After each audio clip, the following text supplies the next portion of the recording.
क्या आपने कभी सोचा है कि एक राजा को उसके अपने ही बनवाए मंदिर में प्रवेश करने से क्यों रोक दिया गया?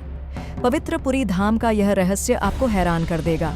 पिछले भाग में हमने जाना कि जगन्नाथ मंदिर की 22 सीढ़ियां इंसान की कमजोरियों को पीछे छोड़ने का प्रतीक हैं, लेकिन मंदिर के चमत्कार तो मुख्य द्वार से ही शुरू हो जाते हैं। कल्पना कीजिए एक ऐसे राजा की जिसने मंदिर का पुनर्निर्माण कराया, जिसकी रगों में भगवान के प्रति अटूट श्रद्धा थी, लेकिन उस समय के कठोर नियमों और राजनीतिक कारणों से उसे गर्भगृह में जाने की अनुमति नहीं मिली। राजा रामचंद्र देव प्रथम के साथ यही हुआ था, लेकिन भगवान अपने भक्त को अकेला कैसे छोड़ सकते थे? यहीं जन्म हुआ एक ऐसे स्वरूप का जिसने भक्ति की परिभाषा बदल दी। सिंहद्वार के ठीक पास भगवान जगन्नाथ की एक विशेष प्रतिमा स्थापित की गई, जिसे नाम दिया गया पतितपावन जगन्नाथ। पतितपावन का अर्थ है वह जो गिरे हुए, दुखी और असहाय को भी अपनी करुणा से पवित्र कर दे। यह प्रतिमा उन सभी के लिए एक उम्मीद की किरण बनी जो किसी भी कारणवश मंदिर की सीमा पार नहीं कर सकते थे।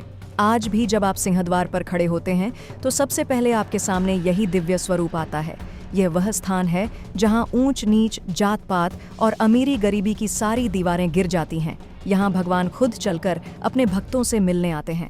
कहा जाता है कि जो भक्त गर्भगृह की भीड़ में नहीं जा पाते या जिन्हें समाज के नियमों ने रोक दिया है, भगवान खुद द्वार पर आकर उन्हें दर्शन देते हैं।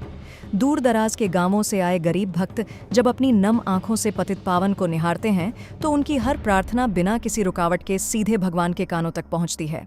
जगन्नाथ मंदिर केवल एक धार्मिक स्थल नहीं, बल्कि समानता और असीम प्रेम की जीती जागती मिसाल है। यह हमें सिखाता है कि भगवान को पाने के लिए किसी विशेष अधिकार की नहीं, बस एक सच्चे दिल और अटूट विश्वास की जरूरत होती है। क्या आपने कभी सिंहद्वार पर खड़े होकर उस दिव्य ऊर्जा को महसूस किया है?